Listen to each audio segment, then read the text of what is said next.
Well, there you are. Welcome once again. It is Garden America as we kick things off for your weekend, our weekend, welcoming those on Facebook Live, Biz Talk Radio, however you're listening to us. Good morning, good afternoon, good evening, good night. It all fits because we're digital, we're social, we're everywhere, Tiger. I don't know, Spotify, Alexa, Google, streaming someplace we're not even aware of. We pop up everywhere, just like our garden. When we're in studio, we could be taping or producing the show at midnight and people wouldn't know, right? Because they don't see the time of day. They have the privilege and the ability to watch these shows, whether they go back to our website, gardenamerica.com, or YouTube in the afternoon after we do our show. Yeah. Lisa's on a houseboat in Shasta Lake. Hey, Lisa. Are we coming through loud and clear? No, she said she can't get any service, but she watched the show last week. Yeah, I'm thinking, was it on Facebook, or she go to Facebook or YouTube? Yeah, right? Or either. Well, not YouTube. I don't think we uploaded last week's show on YouTube because of some audio challenges. Oh, okay. But it must have been Facebook. Yeah. What a fun show we had, right? It was a Up good, there at the yeah. San Diego It was good to Botanical get Garden. out. That was nice. And Tiger's John urging us to do Clements. this more. Tiger says we should be on remote every day. To which you and I said, I said maybe once a month, Tiger, but I don't think every day. You know, I like that idea. A different part of my property every week. That's feasible. John has to wake up 10 minutes before the show. When we go back to John's place, we were in the library last time. Yeah. We need to be outside. Okay. Although it's going to be hot. Not in the shade. No, and not in the morning. Oh, that's right. Yeah, I'm thinking afternoon when you're out there. With No, your we shirt never off. do the show in the afternoon. We could. By the way, I was thinking when you said that we were social, I was wondering, no one ever says pro-social, right? The term pro-social? Yeah. What does that mean? Well, there's anti-social. Oh, that's right. Yeah. So why would you never be pro-social? Pro-social, anti-social. Yeah, we're going to ponder that during the show today. And then sociables are crackers, right? Wait, what? Aren't they? What did you call me? Oh, boy. Here we go. Oh. Hey, you know what? Today's got a theme. Our show today, we don't often have themes, but today it's kind of an Aussie theme, isn't it, John? Yeah. Tiger? It is. The show's going to be down under. Yeah, we already started pretty low. Yeah. So it's nowhere to go but up from Should have here. played some Men at Work as our theme going into the show. Gina, by the way, says happy early Father's Day. Oh, You know So, what, yeah, that's happy Gina. Father's Day that's to right. everyone Happy out there Father's Day. tomorrow. yeah. It is it tomorrow? Yeah. You notice there's no kids aren't gonna billboards. surprise You you? notice there's no billboards reminding you to get Father's Day gifts. Mother's Day, though, 2 months prior, right? Exactly. Better treat mom well. If you go to the grocery store, there's no end caps. Yeah. Father's Day, yeah, you might find some stuff over there in that bin we're trying to get rid of. And that's where the dads do shop, though. So that makes sense. Mothers are really probably more important, don't you I think? agree. I agree. Yeah, more stable. Even if you're not in stable. a two-parent household, it's usually single mothers. Yeah. Rarely is it single fathers. Yeah. Yeah. Though it does happen. So we but- got to give mothers all the credit they deserve. Yeah, so the June gloom is starting to break up. It's Tiger so and I talked funny. about this walking in this We morning. went, one day it was spring, and the next day it was the middle of summer. Not just summer, but the middle of summer. I talked about when I come home from work now, and I'm looking at the plants, and I thought, oh, these pots are really dry. I just watered them 2 days ago, Yeah. and they're drying up quickly. Today's going to be in the low 80s. It was in the 80s yesterday. Was it? Yeah. Low I 80s. was here most of the day, but This is Here when we people go. have hanging baskets when they see the weather change. Because when you have a hanging basket and you go through the spring or winter, you look at that hanging basket like, oh, if I get there and water it today, it'll be okay. If I don't, it'll be okay. no big deal. When you walk out and see your hanging baskets now, if you don't water them every day, you go out and it's dead. It's crispy. Or those hanging baskets are really hanging. Yeah. I mean, drooping. Hey, But- which, by the way, congratulations on your hanging basket. I saw you had 2 new additions to the basket. Oh, you mean the Little doves. little birdhouse that we put up there? Yeah, they weren't in the basket. Oh, they weren't? I thought they No, were in the no. basket. We got a birdhouse Oh, you about actually, about 6 months ago. Oh, you upgraded. And we upgraded. And we hung it up over the little shed there. And so we thought, okay, are they going to use it? Because for the past 3 or 4 years, they love the hanging basket. Yeah. So we hung it up. They flew right to the basket again. And then I saw one of them look up, flew up there, looked around, came back to the basket, left. I assume this was the male, and started bringing back twigs and stuff. Said we're upgrading. We're upgrading Hey, here. honey, we're moving up in the They're world. higher. They're out of the rain. Yeah. And this is their first They have AC. brood. What do you they have call it? electric. Not a brood. First. Hatch. You know, he loves to leave me hanging. You know, he does this. I look to John because I respect his knowledge and his intelligence, and he looks at me and shakes his head. Anyway, it's the first of 2 hatchlings since they've been in the new nest or the new Nice. bird house. Nice. You know, it's funny because I was just thinking hatchling. Were you? Yeah. So anyway, somebody smarter than us knows. Dana says we're good, all good, video, audio. So yeah, it's kind of fun because looked out there yesterday. They're about ready to jump out of that old birdhouse and fly away on their own. But here's That's the thing: crazy. they So never quick. They never leave. We have probably 4 or 5 juveniles that have hung around now since they were hatched. They swim in the fountain. They've got the bird seeds. Why would you leave? They check out, but they never leave. They never leave. So It's a Hotel One more. California at the main house. You're gonna have a little bird condominium soon, where you'll have multiple units. Yeah. Up there next to your house now. and all kinds of birds, not just doves. We've got They have finches, those back in the sparrows. Midwest. Yeah, I've seen those giant. Purple martin houses. Everybody wants those because they eat mosquitoes. Oh, is that right? Yeah. So you just attract them, so they just. Yeah. I wonder if they actually keep the population at bay, because that's like having a owl for your gophers. You know, meaning they do eat gophers. They will get you some critters, some rats and stuff. Right. But it's like, do they really ever keep up? You know, I don't know. It's a lot of work. Yeah. Didn't you have a fake owl at one time on your roof and you said it was just worthless? No. Scared him. That wasn't you?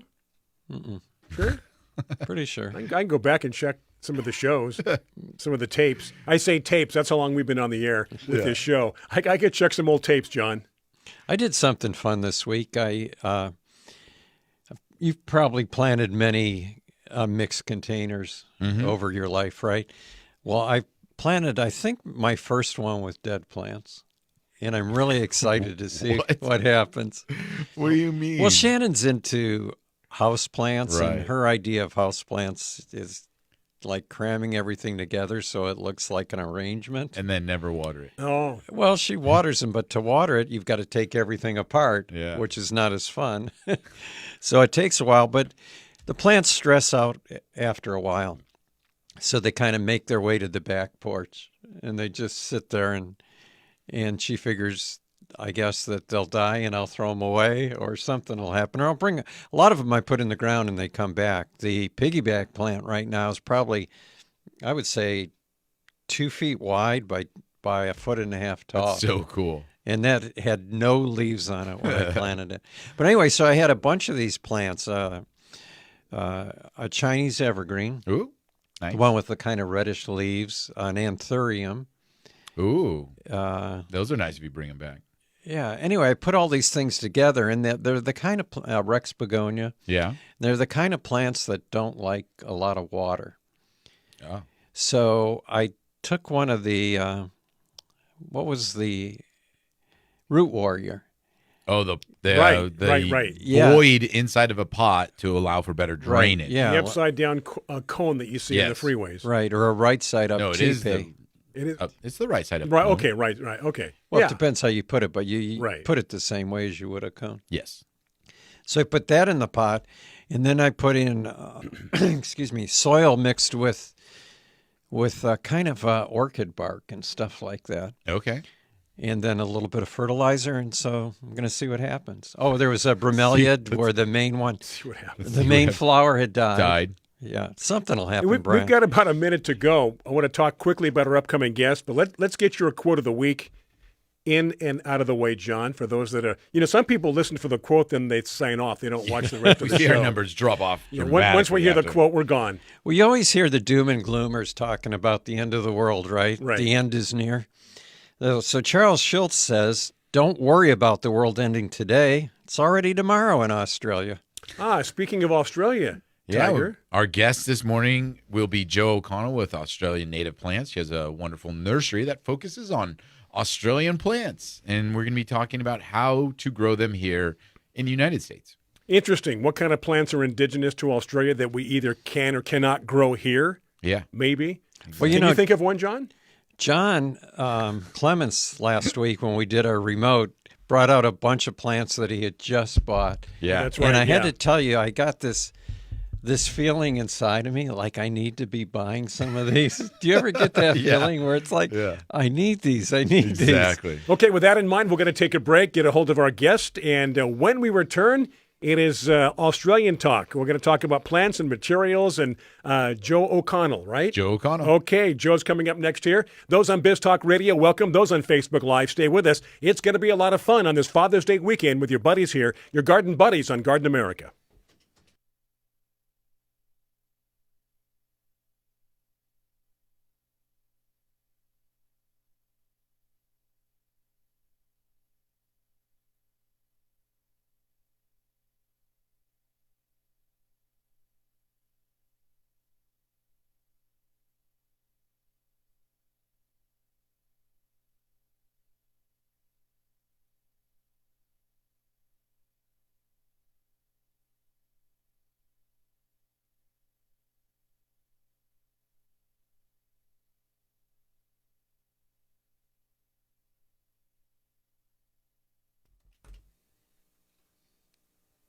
Well, we have returned from the break. Glad you're with us here. Garden America, in case you're just tuning in, or maybe this is your first time watching or listening, welcoming those on Biz Talk Radio, Brian Main, John Bagnesco, Tiger Palafox. Speaking of Tiger, it's his honor right now to bring in our guest.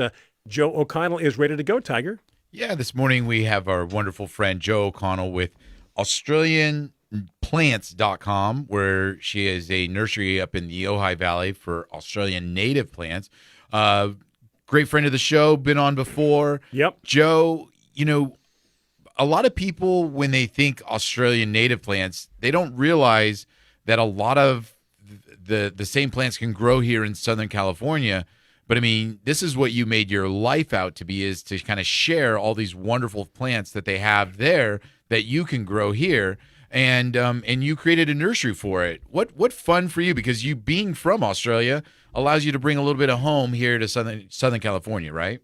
Oh, yes, I do. I have little Australia here at the nursery in Casita Springs. And go ahead. Sorry. Oh, well, I was just going to say, I can grow plants from Australia from all different climates in Australia, and they do exceptionally well here. So whether it's from the Mediterranean areas, inland areas, coastal areas, or even rainforest, they do really well here. Yeah, I was going to say, I mean, Australia being such a large, diverse area, everybody thinks it's just a big, barren kind of desert. But there's a lot of regions that cater to plants that require more water. There's even areas where the plants get a lot more cool weather. And so, but that allows you to kind of do a lot of stuff here, because being up where you're at, you get cool weather and some moderate rainfall. So you're not just in a dry climate either, are you? Our climate is tricky here. We're right down at the bottom base of a fairly big, we call it mountain, seeing as I'm from Australia, but it's basically a hill. It gets very frosty. We've had 13 degrees here, and we've also had 117 degrees. We just got out of a 14-year, very, very dry period where some years we only got 2 or 3 inches of rain. And Santa Barbara and Ventura County suffered a lot, and it's only the last 2 years that we've had good rainfall, and our ground is saturated now. Well, it's great. Our dam is full. It went down to 23%. It's now 100%. So this is a great time to get plants in the ground and established before the next drought. Hey, question regarding, all the different regions. Is there a good resource for people? Because as we mentioned, if you're in Sydney, obviously that's a different climate than, Melbourne, and, there's all kinds of other regions. So, if people are looking to kind of like line themselves up with some of these plants that are native to Australia, is there any way that they can be like, well, I live I live in San Diego. Well, I live in Oxnard, and I live in San Francisco. Is there some way that they can find the plants that are kind of more adapted to their area? Well, I think they can try anything. Most of the street trees in Southern California are rainforest trees. So plants like brachychitons and stenocarpus, even the Cupeniopsis, forget what the common name is, but many trees on the streets of Southern California in the towns are from Australian rainforests. The plants from Eastern Australia, I find, are even easier to grow than plants from that southwestern corner of Western Australia that is called one of the Mediterranean regions of Australia. And they seem to establish really well with rain or without rain, as in New South Wales and Victoria, those states that you just mentioned, they can get rain any time of the year, just as they can get droughts any time of the year, and for many years. So the plants are very good at adapting to rain and not rain. Mm. You can grow anything, is my experience. Yeah. And do the plants get tricked by having the reverse seasons? Because in Australia, the summertime is, December, January, and all of that. And then, yep. So do the plants get tricky up here for that? Do they know the calendar? No, they know what they're doing. No. they don't get tricked. Yeah, you don't have plants trying to put out Christmas trees at the wrong time of the year for you out there or anything? No, they don't. In fact, we have a plant called Ceratopetalum. We call it Christmas bush in Australia, but here they call it festival bush, and it's flowering now in June, and it would be flowering at Christmas in December in Australia. That would be kind of tricky for being from Australia, right? Is seeing, like, for instance, like the poinsettia is such the Christmas plant here in Southern California, in the United States. But imagine, being in an area where it was the opposite, where the poinsettia was blooming in June and July, and you go to this area and you see it. That's got to be kind of fun, right? Yeah, well, poinsettias aren't really a thing in Australia at Christmas. Yeah. So that's just the way it is. Yeah. Yeah. Hey, so a big reason why we wanted to have you on the program today was because, a lot of people struggle with some, not just Australian native plants, but California native plants as well in the summertime, because it is a challenge in the sense of, do you water? Do you not water? Mm-hmm. Do you fertilize? Do you not fertilize? There's a lot of different plants out there that require a lot of different care. And, you've having all the experience with growing these, not just the Australian natives, but also the California natives up there, have some great tips for people in terms of growing these through the summer months. And as you mentioned, coming off of the weather we're having, where we've had some good rainfall, our summer is a little bit, let's say, delayed to some extent because, we've had moderate temperatures for the first few months of our spring and into summer. So we have about a minute, I think. Yeah, left, about a minute. Yeah. A minute left before our first break, Joe. Yep. But I wanted to just kind of ask you, let's start with watering, just real quick, maybe 30 seconds, then we're going to take a break, on what you think. Should you water your Australian natives plants in the summer or not? Okay. For the first 2 years, you need to deeply water them, deep, infrequent watering. I've been saying that for 30 years now. And I still hear people are doing 3 times a week for 10 minutes.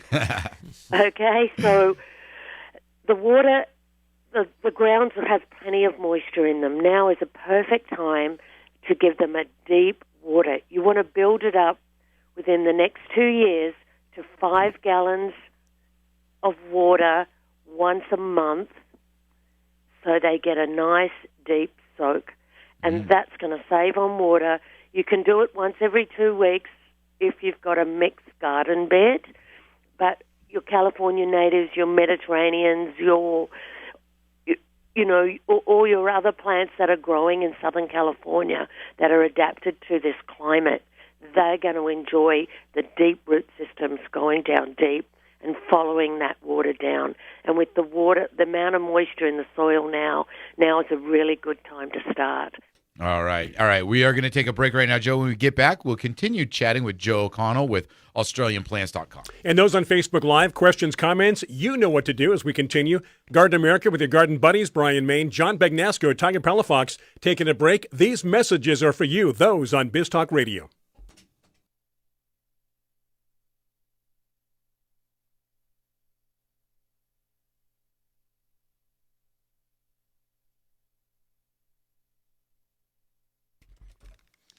And we have returned from that break. Those on Biz Talk Radio, thank you for joining us. And those, the rest of us, the rest of you on Facebook Live, questions, comments. We continue with Joe O'Connell. It's basically an Australian theme this morning. What can we grow here in Southern California that will do well? We got into that a little bit, Tiger. I wonder what, is there anything you can't grow? Right. That's what she's saying. Everything grows here. So anything in Australia can grow here. But before the break, Joe, we were just chatting about how to water these Australian native plants, and it can kind of carry through into some of the California native. And you had said deep, infrequent waterings. Let's kind of go back to that because I want to explain to people what that does to the plant so they understand why that's so important. You mentioned, I'm 3 times a week for 10 minutes, but that's creating a shallow root system, right? Exactly, yeah. So it means they're very prone to blowing out in the wind. If there's a windstorm, you want that nice deep root system. The plants are only going to grow top heavy. It's going to reduce the life of the plant, especially if they're an 8-foot shrub and they've got a 6-inch or even a 8-inch root system that's being well fed. So it's really important. This deep watering is really important. So, obviously holding itself into the ground, tapping into those natural reservoirs of moisture down below. Now, I know every plant is different, but, when people are thinking about deep watering, they want to think about getting that water 2 feet under the surface of the plant, 3 feet, 4 feet. If they're, is that... they can get it. Yeah. Okay. And now with the moisture in the soil, if you're adding like 2 or 3 gallons and that's just drip, it's going to go down a lot freer through the damp soil than if the soil is really dry, like after, at the end of winter or, at the end of a drought. You'll notice that in watering your container plants, if you have a really dry plant in a container, you will have to add more water. The water will just sit on top until it's had a chance to float down, and then you'll have to re-water it again to really get your plant watered. Well, it's the same in the soil. If you're watering a container plant and it's got plenty of moisture, you can water it and the water goes down really fast. Well, it's going to be the same in your soil when plants are planted in the ground. And now, I don't know if you can answer this question, but can you correct a problem? So let's say, maybe it wasn't you. Maybe you bought a home and they had their system set up and they were watering 10 minutes every couple days. Could you even start now on established plants? Because you had kind of said, the first couple years, this is what you want to do to a new plant. If it's an established plant, can you kind of change the watering and will the roots grow differently after you make that adjustment? Yes, I would suggest that you have to gradually go into it. So, perhaps you'll start giving a good deep soak that first week, and then maybe in the next few weeks. And you can watch your plants. Your plants are going to tell you how much water they need and if they're stressed. So, of course, it's going to depend on the type of plant it is. If it's if it's going to have a deep root system or not, like a lavender perhaps won't go down as deeply as, say, a grevillea. Yeah. So those sort of things you have to pay attention to. But we are gardeners, so that's what we're supposed to be doing, I think. Yeah. Definitely. How are we doing on the questions, John? Are we caught up? I think Carla has a question. Yes, Carla from Huntington Beach has a question, Joe, and she wants to know, she says her daughter loves Australian plants, and what would be some easier ones to grow to start with? I think grevilleas. It's just a matter of getting smaller grevilleas if it's a smaller garden, but there are several smaller growing grevilleas like Grevillea linigera, coastal gem. That's a nice small grevillea, or correas, correas. They're very easy to grow in smaller suburban gardens. Those are the Australian fuchsia, right? That's right, yep. And they do really well. And there's plants like Dianellas, which are a grass a type plant, and they give a really nice blue and yellow flower and a blue berry. So there are a few very easy Australians to grow. A couple of things I'd like to say is about the fertilising. You don't need to fertilise your Australian plants because they come from soils that are very poor in nutrients, particularly phosphorus. So if you add Miracle Grow or other fertilisers, this can be detrimental to the plants. So you've got to hold off on fertilising and mulching. They love those root systems to be kept nice and cool, and that's how they get their nutrients out of the mulch layer. All right, perfect. And Dianella, I mean, what a wonderful plant. I mean, I know it's been around for a long time, but I think recently reintroduced to us. You've got short, compact ones, you've got tall ones, you've got variegated ones, self-cleaning. I mean, the way I sell people on that is when they talk about they want a grassy plant. Number one, phormiums can be very difficult. I love them, but they can be difficult to grow. And then when we talk about like miscanthus or pennisetums, they can be very messy and you have to cut them back. I tell them, Dianella, you plant it, you forget about it. You just leave it alone and it's self-cleaning. You pick one that, if you want it to get 2 feet tall, you pick one that's 2 feet tall. If you want it to get 4 feet tall, you pick one that gets 4 feet tall. What a wonderful plant, that Dianella. But I agree. Hey, Joe, another question kind of back on the watering, and this is something that's happened to both John and myself with some of our California natives. As we get into the summer months, we have our plants. They have gotten established, and then for some reason we water them in the summer months and they die. Can you kind of explain a little bit about that phenomenon? Like, if I'm out there and I see my ceanothus or some of my plants and I'm like, oh, it's hot out, it's 100 degrees, I think it would like some water. I go out and I water it, and then 3 or 4 days later, it just seems like it hated me and it died because I watered it. Should we avoid all watering in the summer to stop that? My philosophy is you water before a heat wave and you water after a heat wave. Oh. So if you've watered it because it was hot out, then you could have boiled the roots.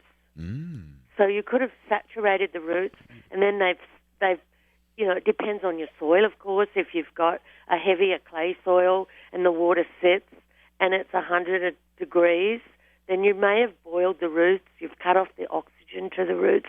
So perhaps it's something like that. I guess it's every individual plant has its own story, but but you should not be watering in a heat wave, and especially in the middle of the day or in the morning. You're better off watering in the evening.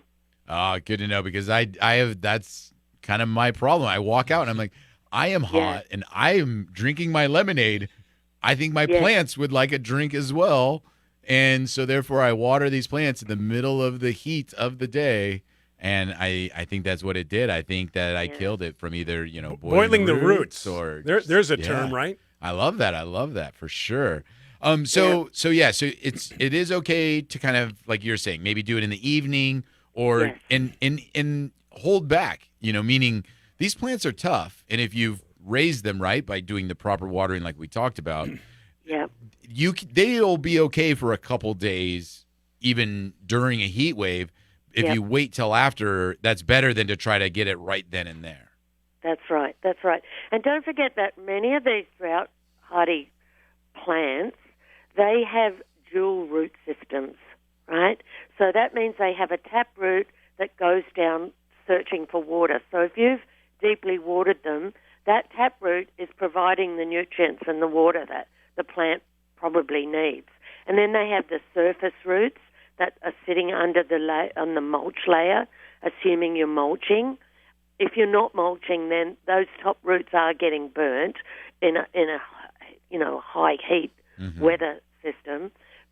So the plant's it's got a good chance of surviving if you don't blow it. Got If you don't, Hey, sorry to cut you off, Joe. We will have to take another break. When we get back, we'll continue chatting with Joe O'Connell with AustralianPlants.com. Yes, those of you on Facebook, I see more questions, more comments coming in. So a good subject this morning. Thank you for joining us, our guest, Joe O'Connell. Going to take a break. Coming back, those on Biz Talk Radio, thank you for listening. And, of course, those on Facebook Live, thank you for watching. We're going to take a break. It's Garden America. Happy weekend to you. From your garden buddies, I'm Brian Main, John Begnasco, Tiger Palafox here on Garden America.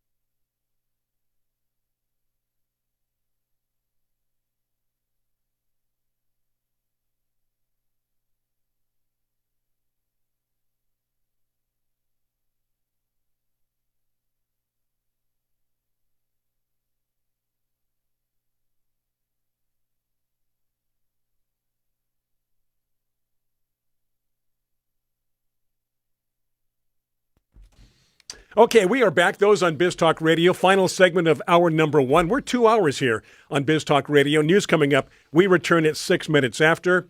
Don't boil those roots. I don't think I haven't heard that on this show, boiling the roots, but it does make sense. You've got a tap root, which is kind of taking care of the deep watering that you did, always searching for water. But just because we're hot and we're drinking lemonade, it doesn't mean our plants want to be watered, Tiger. Yeah, and especially not in the middle of the heat wave or the Santa Ana winds that might be blowing or anything like that. Like she mentioned, you can practice your patience and just wait, and Right. then you can recover from that.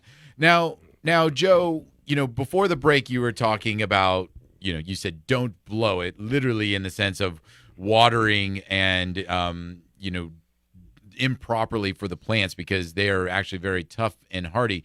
Now, another thing, though, that is kind of interesting about California natives and some of these Australian natives is during these hot times of year, that's kind of when they are more dormant, right? So people need to understand to not maybe see some of the growth that they've been accustomed to seeing, not see some of the flowering that they were maybe used to in the spring and in the fall, but just be patient, right? Because, the plants are stressed during the summer. Is that right?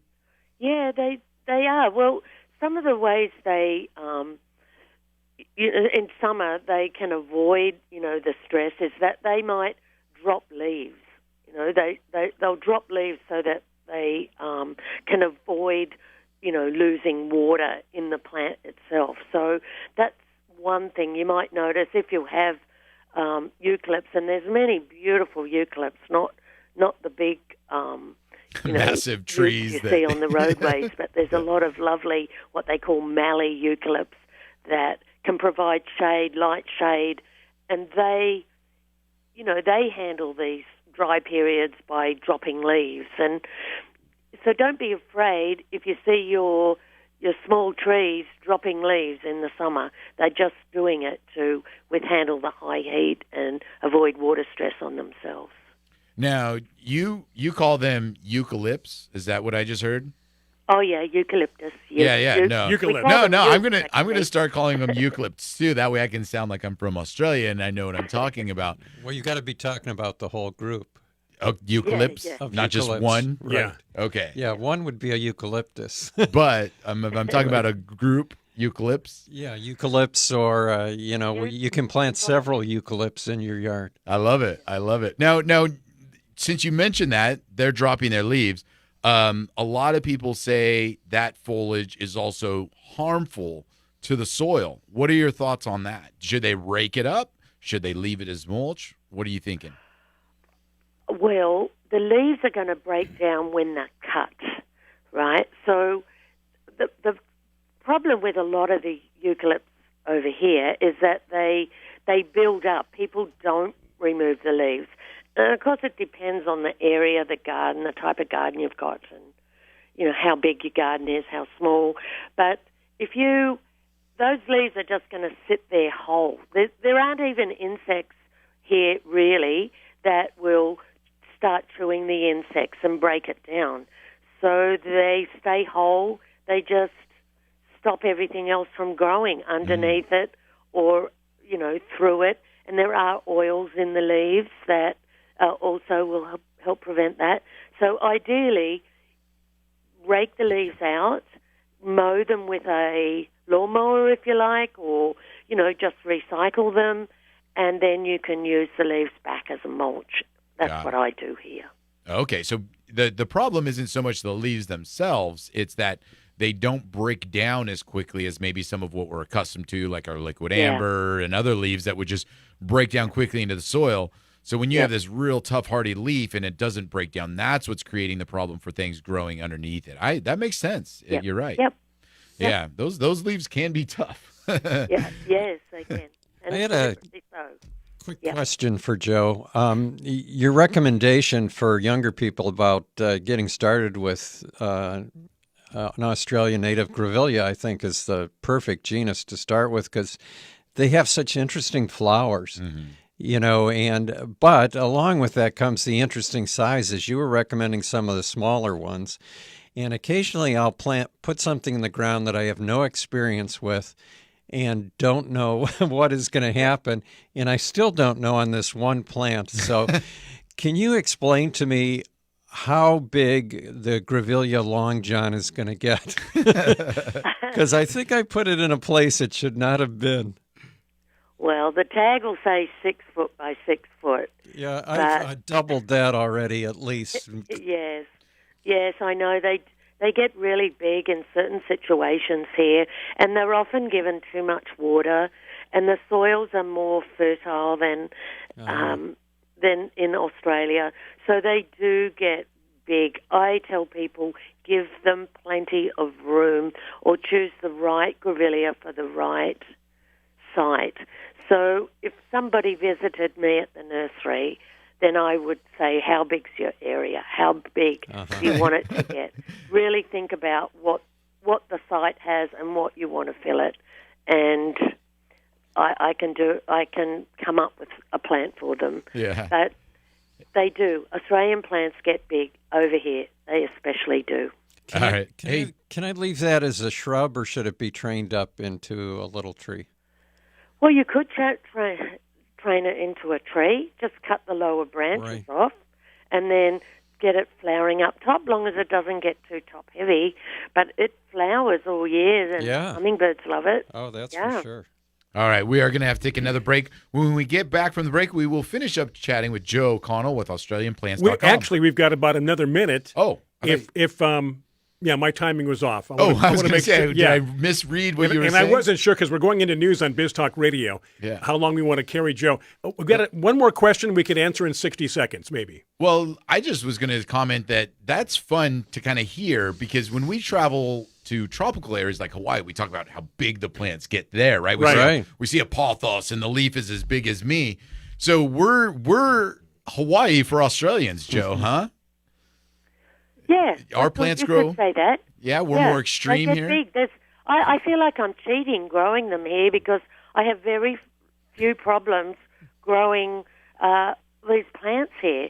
I don't have to use chemicals. I don't have to use much in fertilizers. I do a slow, low phosphorus release just on the plants in containers, but I only do that when I transplant, so I don't have to fertilize once they're in the ground. Yeah, They're Yeah. very easy growing. Okay, Oh, good. Now, good. thank you. You took us up to the break, Joe. We do appreciate that as I rethink my math here. So that said, we're going to do top of the hour news on Biz Talk Radio. If your market does carry us on Biz Talk Radio, we come back in about 6 minutes after. The rest of us, we're going to come back and wrap things up with Joe O'Connell after the break. This is Garden America on your weekend. Brian Main, John Bagnasco, Tiger Palafox.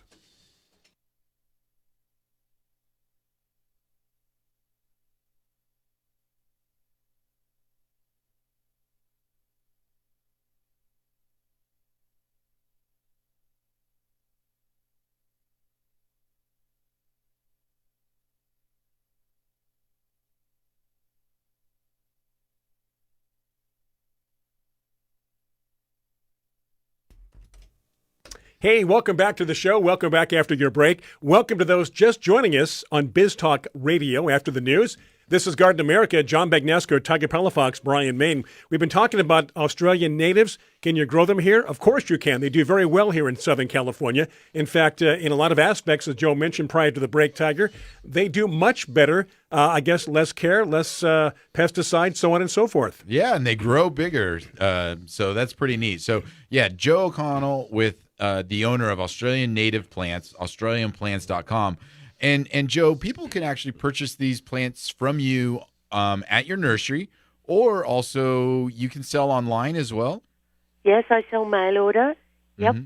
Yeah, so if people go to AustralianPlants.com, they can see the whole catalog right there and what's available. Do you ship year round, or is it only certain seasons?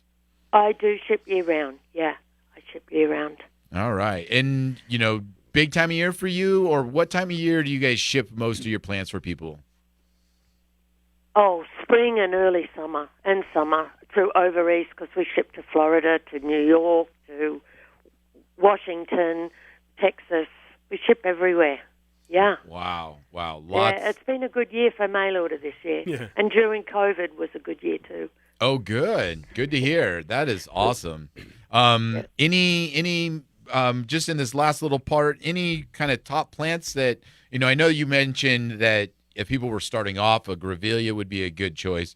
Are there any favorites of yours right now that you recommend people buying? Well, I'm a big Hakea fan. Yay. They're related to grevilleas, and a lot of them flower in the winter. So any hummingbirds overwintering on your property, they're great for hummingbirds. Joe, one of the plants I've been looking for forever is Hakea victoria. And can you tell me why it's never available? Is it difficult to grow? I did have a plant once. I got in a 5-gallon plant from you, went on vacation, and it was dead within the month. But I think that was probably close to 20 years ago, and I've been looking for one. And do I need to start it from seed, or what should I do? Well, the good news is that you can grow them from cuttings.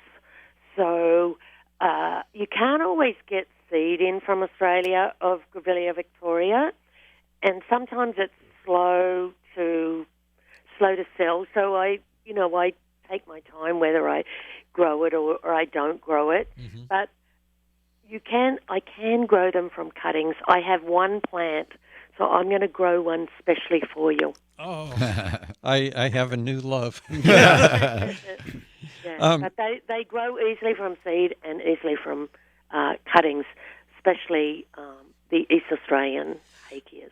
Now, Joe, when you were in Australia, you were with the Department of Agriculture, as I recall.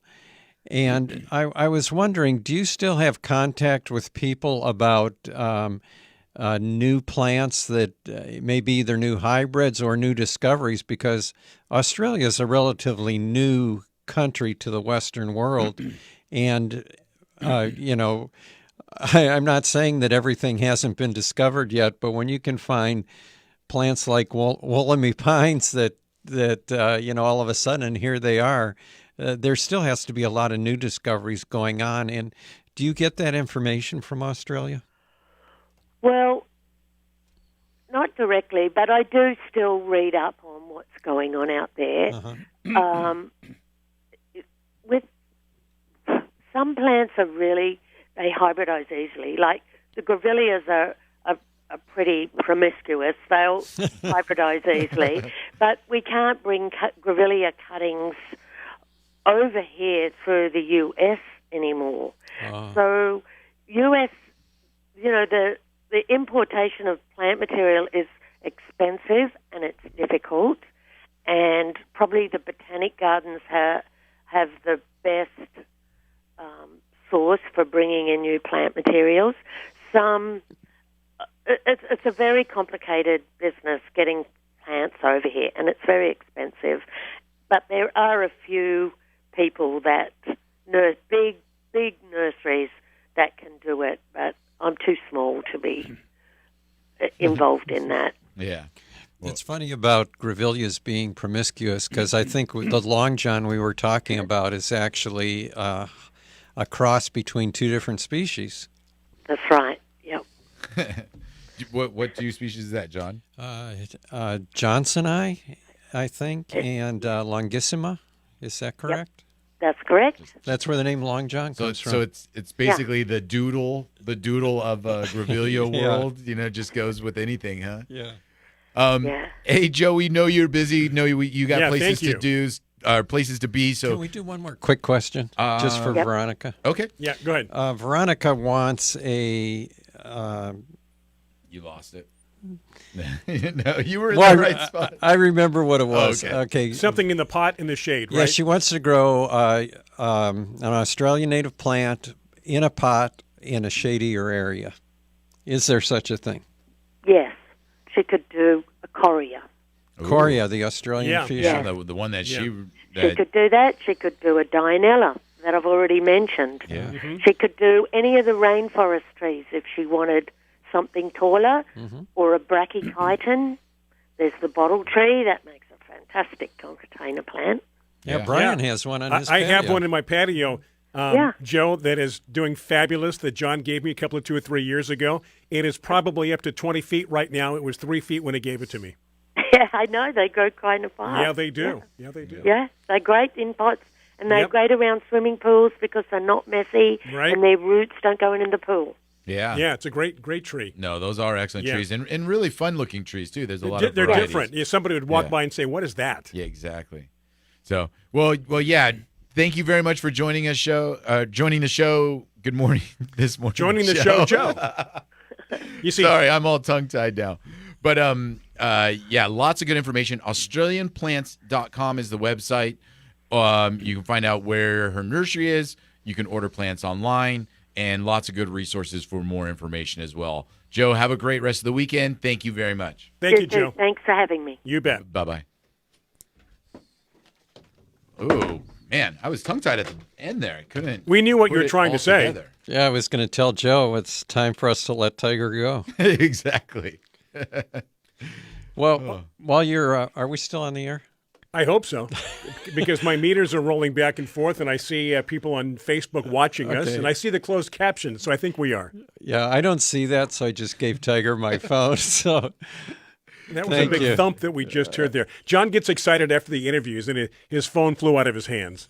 I think he just got excited because Joe said that he'd be. I'm she going to would get be a willing Hickey of to- Victoria. Yeah. Exactly. So what are you going to do? Are you going to make it a shrub or a tree in that corner? The Oh, the Long other, John? yeah, the yeah, grevillea. yeah. You know, I've got to look and see because you've seen how big it is, right? Yeah. And it's probably like 30% bigger than when you saw So it. you were afraid that the space was too small after it began No, to it's grow? just like it's almost half the size of the house. Yeah, yeah. I would do a tree. Yeah, I think it would be a cool area. And then, like she's saying, you underneath it, you can do fun other Australians if you wanted to, or shade plants. And you can keep the height the way you want it, or not?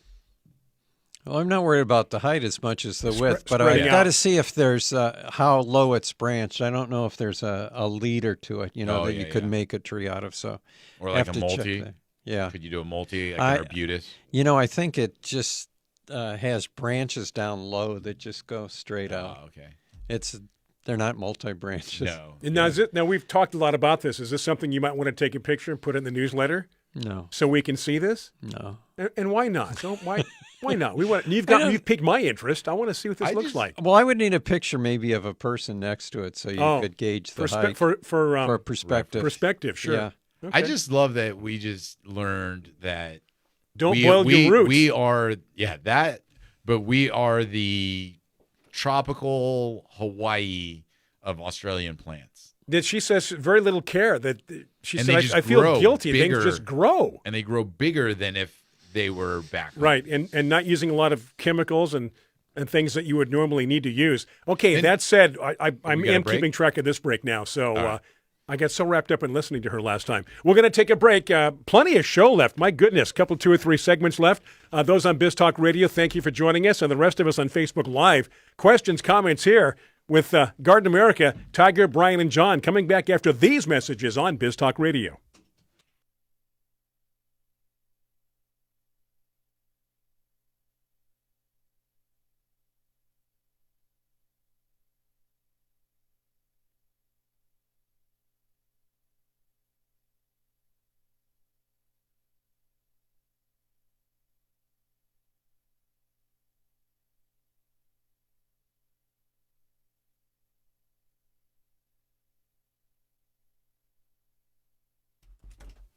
All right, back from that break. We trust you had a good break. We did. Fantastic break. Back here, Facebook Live, Biz Talk Radio, John. Tiger, have you ever been to Australian Native Plants? No, I have not. Located where again, John? They're in Ventura. Oh, that's right, Ventura County. Yeah, so it's not that far away. No, not far at all. Yeah. It depends on traffic. Once you get past LA. That is true, yeah. Yeah, once you get past LA, it's fine. But it's really a nice little nursery. And Jo, in person, is even more charming than she is on air. No, I can't believe that. Really? She's just a really nice person. Just a She's peach, got huh? so much knowledge, yeah. And, her, what was that? When was that fire? Do you remember? Oh. The nursery burned down. That was... like 6 years ago? Yeah, I was going to say 5 years ago, but maybe 6 years, yeah. whenever that was. Yeah. So hopefully she's back in business and doing well. Yeah. Sounds like yeah, she has been doing well. Yeah. And, we talked about the grevillea, Hakea and, Correa, lots of Australian native plants. But one thing that I want people to realize too for the Australian native plants usually is they are excellent hummingbird and the grevilleas, pollinators. like she was saying. You know what I mean? Yeah. Like a lot of them are really good pollinator hummingbird bee plants. Yeah. I see that theme going across the Australian. Eucalyptus. When they're in bloom, When you they're in see bloom, the bees all over them. it's the whole tree is humming. You talking about the eucalypts? I feel like I'm walking. Yeah, the eucalypts. I feel like I'm walking under power lines because you can just feel the energy coming out of the tree because there's so many bees in it. So if you are considering a pollinator garden or habitat garden, very good to include those in, because the other thing too is, as she mentioned, there's a lot of plants that will bloom in our fall or winter that will complement that. She had mentioned a few of the plants that will bloom in the winter when normally we don't have as much stuff in bloom. But they have some plants that will, so that's a lot of fun. Well, the New Zealand Christmas tree blooms in the summer. Yeah. In our summer. Which is our summer, but it's their winter. Yeah. Right. Exactly. That's what I think is so fun, too, is that is fun to go to places when they have the opposite. Well, it blooms in their summer, too. Well, but their summer is our winter. Right. Yeah. But I'm just saying the reason that it's called Christmas tree is because it blooms in December, right? Which is summer. That's their summer. Right. So here's my question. We refer to Australia as down under, very common. Do they refer to us as up and over? Yes. No. I don't know. Up and over. They're down under. Are we Yanks. up over? Yanks. I don't know, Yanks. And John likes it because the sinks in the southern hemisphere, the water goes the other way. First thing he did when he got down there, flushed the toilet to make sure, it changed its cycle and which way it turns. And I've heard, I think I've read that doesn't happen all the time. Just sometimes. But it did when I when you were there? Yeah, flush the. And I had to be careful when I flushed the toilet because they were in the middle of a drought in Auckland, and they had. That could have been the last flush. Well, it was. The last flush. If it's yellow, let it mellow. If it's brown, flush it down. You can't talk like that on the air, John. Well, I do want to say there was super funny joke because we were talking about how there's not a lot of pests for the Australian natives with Joe, and we were talking about the eucalypts, and John made a good joke in terms of the koalas being problematic to the eucalypts there and eating all the foliage. True. And it's just so funny because, I don't know. We talk about gophers eating our roots in our trees, but we don't have. They have a koala problem. We don't have things climbing our bushes and eating them down like an actual animal. Right. You know what I mean? Like we have bugs. True. We have grasshoppers that might mow something down, but we don't have an animal up there. Most of our problems are on the ground. Yeah. Be it deer, squirrels, rabbits, deers, deer, gophers. Yeah. How are the questions and comments, John? Paul is just commenting and going right along with what you're saying about how this is her worst year ever for critters, just eating everything in the garden. And Tiger, I thought you might want to. She said that fencing's not working, but I thought you might mention some of what we saw in England because obviously that was the same problem there. Yeah, definitely. I mean, they have a lot of issues there. So in terms of critters in the garden, do you remember what? I think it was chicken wire cages. It covered the whole garden, even the top, right, to keep the birds up. They enclosed the whole thing. Very elaborate structures to keep everything out of the garden. Netting, cages, hoops, PVC hoops, all kinds of wonderful stuff. Are their critter problems the same as ours? I would say almost even worse because they have a very short season. Right. And so they have to be protective in that short amount of time. Exactly. And a lot of things will want to eat during that short amount of time because they won't eat. Right, because they know they got so much time. And all that. So I think they have even worse critters. But going extreme, do you remember what it was called when they had basically a moat? And I'm talking very big. Remember those areas where they would have a moat where you would see the lawn and it looked like it flat, but there were those big channels cut out.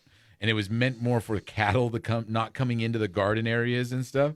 But anyways, they would construct these almost like moat walls, but you looked across the lawn and it all looked flat.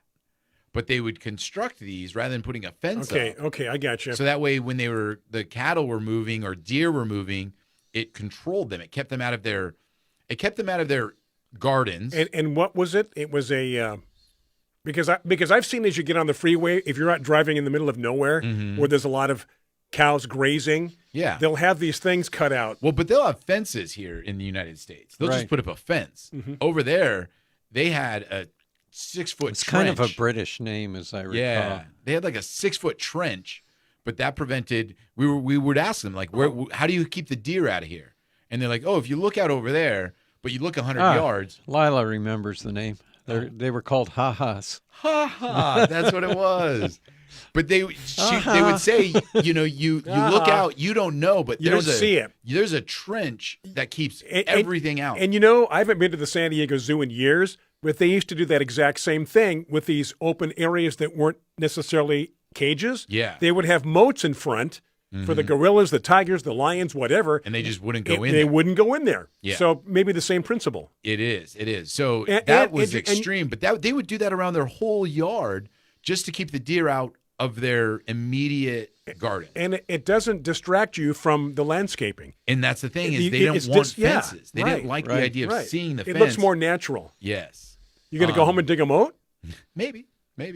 But the other thing with the gardens there, they would also plant in areas that were a little bit removed from the yard, and they would just kind of like say like, all right, well, this is the area that I'm going to have for the critters. And then they, like John said, they would actually make these wonderful caged areas where they would actually plant the plants they wanted to keep. All right, it is break time. We have 2 more segments. Next segment's a longer segment. The final segment, as always, a shorter segment.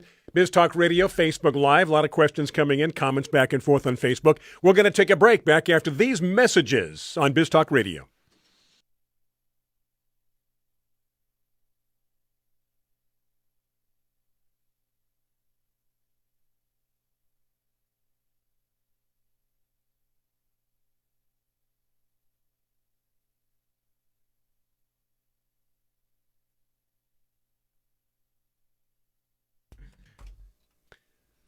All right. Welcome back to Garden America. Ho, ho, hee, hee, ha, ha.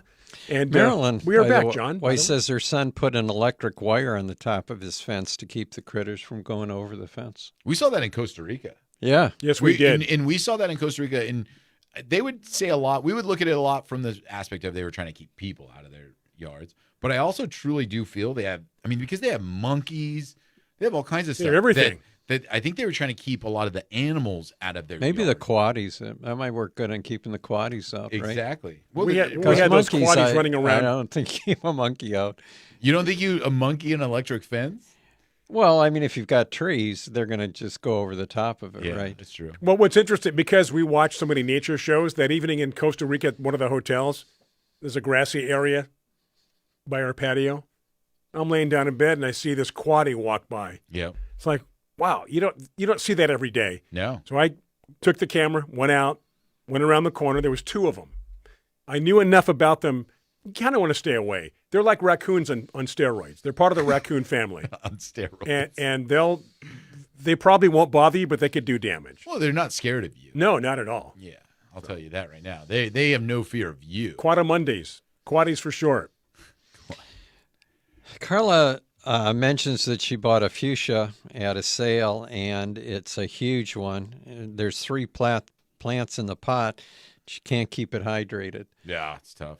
And she wants to know, she has to divide it. Hanging basket fuchsia, do you think? Is that what she's referring to, or just a potted fuchsia plant? I'm not sure, but would it make a difference? Because if it's potted fuchsia plant, you could... Well, I think it's root bound is the thing, so it's solid roots. So the only way to keep it water is to just either put the whole thing in a giant pot, but Right. if there's 3 plants, she wants to divide it. Exactly the wrong time of year to do it, but if it's a nice plant now, but if you've got to do it, if you cut it back halfway and then divided it, you could go ahead and do it. Give it a little bit of HB 101 after the transplanting. Yeah. That'd be a good idea. But like you said, you're going to have to sacrifice a lot right now because Right. you have to cut it back. If you try to divide that full foliage, full flower right now, it'll stress it It'll out. wilt and it'll look terrible. Yeah. But that's not what Joe was talking about. She was talking about Correa, Yep. which is Australian fuchsia. It's a drought-tolerant plant and looks different than the fuchsias that we normally... Do you know how to spell Correa? Correa. Yeah, she spelled it, I think, one time during the interview. And because we also have a California native fuchsia too. If you type in Correa, by the way, Carlos Correa comes up from baseball on. Gotta be careful what you Correa type in. fuchsia. Carla did say hers was in a hanging pot. See, that's gonna. She is in Huntington Beach, so it is cooler. Near the beach, the coast. Like if I divided that in Fallbrook now, it would be certain death. It wouldn't survive in Fallbrook for more than 30 minutes outside right now. No, I had, when you have Santa Anas and you've got fuchsia, the only way you can even keep it alive is to bring it in the house. And put it in the refrigerator. Yeah, you can't. You just can't get them watered enough. Talk about how nice our weather's been. So it was warm yesterday. Yeah. I came home. Janine allowed Tasia to have some friends over for a little pool party, end of the year, her friend's pool party. Right. So Janine was hanging around in the house, and she had the AC on down to 70 degrees. I was like, it's a refrigerator in here. Goodness gracious, it's not that hot. So you have air conditioning. Yes. Yeah, what's that like? We have fans. We don't really You don't need have it. AC? No, we don't really need it. We're covered. We're protected. There's points of time in the summer when it gets a little hot, but no, I just watch the thermostat in the house. 73, 75, 76, 70, 71. No, we have heat. We do have heat. Just never bothered to, put air in. I learned that heat is a requirement for a home. Actually, it's a law. Like because we built the ADU, you have to provide a home with heat. You do not have to provide a home with air conditioning. Oh, so you can burn up. But You can freeze to death, but you can't burn up. Wait, no, you cannot freeze to death. Okay. But you can burn up. Huh. Yeah. So every home That's has new. to be provided heat. I remember years and years ago, back in the 90s, when I was doing a house remodel and they were putting in new toilets, and they said, "You're not going to like this." I go, "Why? It looks nice." No. These are low-flow toilets. This is a new law. What does that mean? It's not going to flush quite as quick. You're going to have like 3 flushes. You may have 3 flushes. And, because in the old days, you flushed that toilet Do you remember right down. Do you remember also back in the, late 80s, 90s when they wanted to change all our shower heads to the very minimal, and you'd be under it and it's just Dripping. nothing on you to take a shower. Well, there you go, John. There's another Seinfeld episode where Kramer was selling shower heads that have these incredible water pressure. That was a good ending. They got the one that they used for elephants. For right? elephants, yeah. Yeah, water pressure is important. Oh. Very important. Now they sell these shower heads. I think it's a gimmick that no matter what your water pressure is in your house, you put these shower heads on and supposedly Makes it better. Yeah, in between feeding the shower head and getting you wet in the shower, it's supposed to give pressure. Yeah. I found I was cleaning my garage yesterday. How long have we been in our house? Going on 3 years? Has it been 3 years in the already? house. Yeah. 3 years, and we have not been able to put cars in the garage. Yeah, you've been unpacking. Yeah, so I'm trying to clean up a little. And I found a box of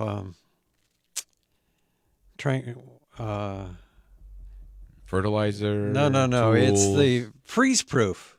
Yes. Oh, yeah. From the University of Alabama. Yeah. I forget the guy's And name. I don't think they make that anymore. This was a No. big deal for a while. Yeah. And I was using it. Okay, it gets down to what? Maybe 40, 39 at the worst where I live. But I was using it for a while. Well, the thing is, you could use it on tomatoes to get them through the winter. That's true. They Yeah. wouldn't freeze. You could have tomatoes go down to, freezing's 32. Right. You could spray the tomatoes and they would survive, brief periods down like 28, 29. Freeze Now, proof. do I remember this correctly? Is freeze proof and wilt proof pretty much the same product, or are they completely different products? They're completely different Okay. in their chemical makeup. Yeah, that's but what I was they're wondering. I used thought- for the same thing. Yeah. Okay. The wilt proof is more of a covering that goes over the leaf. Okay. The freeze proof is absorbed into the leaf, and it's like putting antifreeze in the cells, And yeah. so the cells don't freeze. Because that's why plants freeze, is that the cells in the plant freeze and then they burst and the plant collapses. And that's the difference between like a hardy plant is the cells are solid and Right. more strong, and then tomato, like you see, like a really small cell, it'll freeze really easy. God, Tropical. no wonder smart Plants people. from the tropics They don't don't need need Yeah, that. no wonder right. smart people take these ideas and these problems and let's go into the lab and see if we can take this plant that usually, this lipstick palm, 55 degrees, it doesn't like it. Let's see if we can get it up to, Wait, you I'm need stuck to, on you that need to, lipstick. I you need need to one. sell. You need to sell that whole case to Brian That's so a- he can grow his that's lipstick palm. When I'll John bring pointed that out in Costa Rica, that was an aha moment for me. Yeah. It really, I don't know. It just seems so silly, but I love it. Did If you any take place- any pictures of it? Yes. Yeah. Yes, I think I posted on Facebook too. If any place Got was some to have one, reaction. it'd be maybe Rancho Soledad Growers up there. I wonder if they have it. They have had it. Yeah, I was going to say if any place would have it, Yeah. they Of course, would you could grow it in the greenhouse too, but then you want it out. You want to look at it. You want to, You just grow it on your patio, and see then what when happens. then it gets so cold, you bring it inside, put a grow light on it. So what happens if I try it? Something will happen. Something will happen. Did We got about a minute till the next break. Go ahead, John Clemens say that his was outside or inside? Oh yeah, right. No, theirs was inside. Probably because yeah. more controlled environment. Yeah, And he said it still wasn't happy. yeah. It was okay. He goes, Yeah. it's there. Yeah, you want to look at it there. But it he's is. got acres and acres of very specific plants that he needs to care for. I don't think his focus was on a lipstick palm. Right. You could just focus on it. Yeah, but You I could could also build your whole patio with it in mind. I also could do this. I could just buy a palm and take some spray paint and a brush and just paint it right about where the red should be, and then bring somebody over and say, It's a lipstick. I don't know, it seems to do well. It's thriving. a king palm. Yes. A king palm that just looks paints- Just similar. paint the crown shaft. All right, Crown Shaft, we are going to take a break. We have one more segment. It's flown by, so do stay with us. Biz Talk Radio, Facebook Live, thank you for joining us. Your garden buddies, I'm Brian Main, John Bagnasco, Tiger Palafox. Back after these messages, our final break here on Garden America for Biz Talk Radio.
Yes, indeed. We have returned from the break. Okay, those on Facebook Live, stop trying to read our lips. We see you. We know who you are. You're trying to read our lips during the break.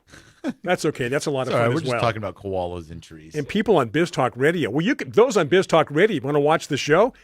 Go to our Facebook page, Garden America Radio Show, every Saturday morning, 8 o'clock Pacific Time, 11 o'clock Eastern Time Zone. You can watch, you can ask questions, you can interact.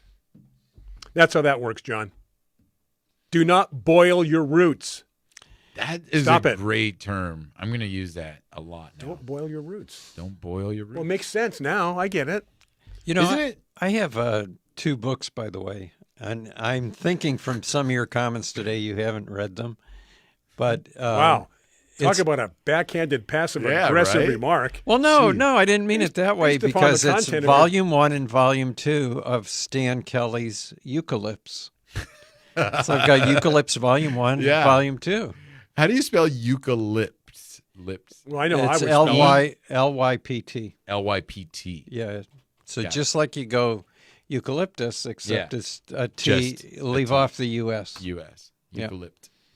Eucalypts. I like Yeah, I have not. eucalyptus. I have not read volumes 1 or 2 of Stan. There's a lot of yet. pictures in, so I think you'd like it. But I was Look always at him with today. Well, I was always bothered by the fact that they weren't pictures, but they were botanical drawings. Oh yeah. Oh, I've seen those. Yeah. Yeah, I wanted to see the real thing. Yeah. Sketches. See, Pencil if there's sketches. if there wasn't a video or wasn't a photo, did it even exist? Right. Yeah, we were talking about that. Yeah. Before the show. I think those are all just they didn't exist. Those were just Yeah. his imagination. It's like if a tree falls in a wood and there's no one there to hear it. Yep. Did it make a noise? But Yeah, it did. That one, I can wrap that around my head very easily. so Well, how many angels do you think can dance on the head of a pin? where are we going? I was going to ask you, It John. wasn't even a good the- segue. The eucalyptus. Well, yeah, because you're talking philosophy. Oh, no, okay. Yeah, All right. that's one of the big Right. philosophical questions of the late Middle Ages, right? And who posed that? Hold your thought. I know. Let me. I don't recognize this rabbit hole, but I'll go in it anyway. What period of time are we talking? Early Renaissance, Okay. late Middle Ages. Okay. Which philosopher do you know who posed Aristophus. that? Gosh, isn't he good? Isn't he good? Aristophus. Yeah, he was. You know who his uncle was? Plato. Really? Yep. You're just making stuff up now. We are. Oh my goodness. Hey, I was going to ask though, the eucalyptus, like the ones that we have here in San Diego that get 60 feet tall, do they get 60 feet tall in Australia, Or is it kind of like one of these extreme growing situations like Joe was mentioning, that they just get that big because of here? And as you mentioned, and she mentioned, there's just not a lot of other natural problems. Predators, koala Because bears. what's the biggest thing that affects the eucalyptus? The lerp, that lerp bug? The psyllid. The Lerp psyllid? Yeah, that attaches to the foliage. Because they don't have a lot of other things that go after. Well, you know, the reason eucalypts became so popular in California was because they only came over here from seed. So there were no...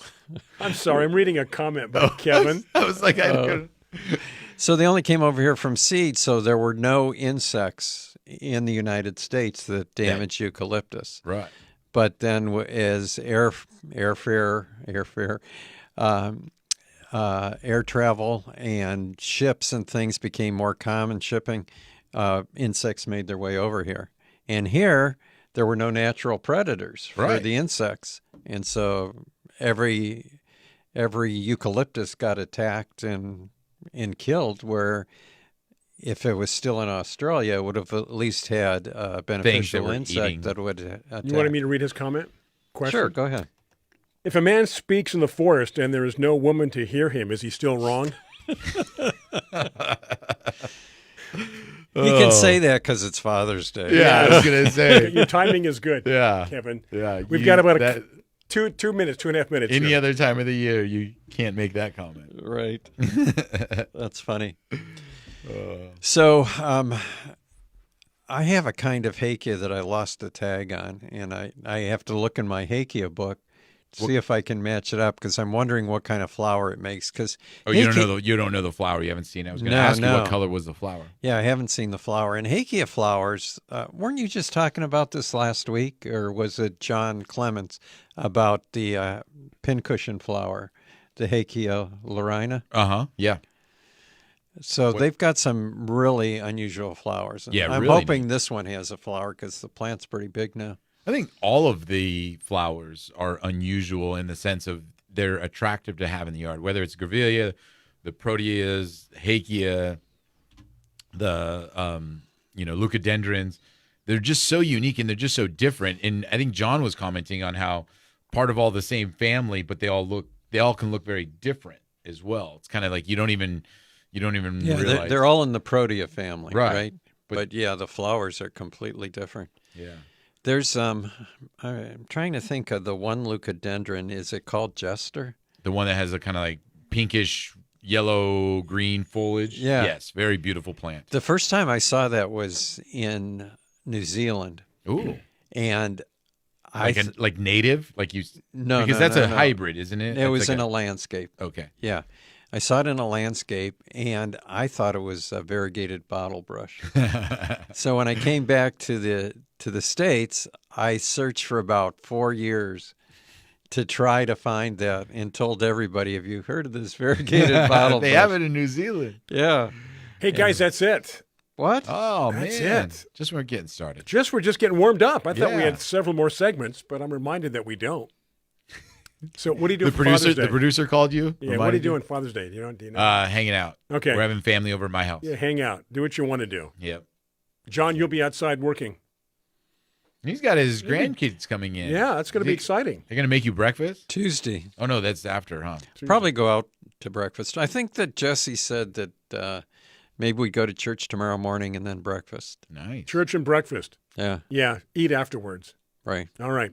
Hey, for the entire crew, happy Father's Day, by the way, for myself, Brian Main, John Bagnasco, Tiger Palafox. Thank you for tuning in. Enjoy the rest of your weekend. Guys, we're back next week right here, same studio, the iHeart Media and Entertainment World Domination headquarters. That's where we broadcast from here on Garden America. Have a safe rest of your weekend. Happy Father's Day. Take care. We'll do it again next weekend right here on Garden America. Take care.